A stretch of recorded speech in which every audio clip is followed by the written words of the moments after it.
এই দুজন নাগনাগিন পাথরের উপর নাচছিল আর পাথরের নিচে এক সাধু তপস্যা করছিল।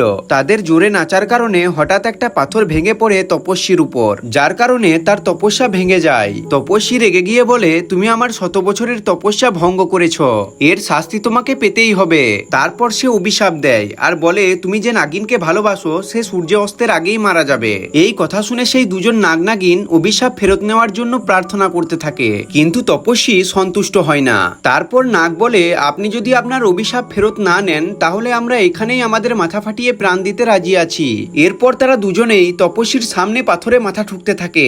অনেকক্ষণ মাথা ঠোকার পর তাদের মাথা থেকে রক্ত বের হতে থাকে।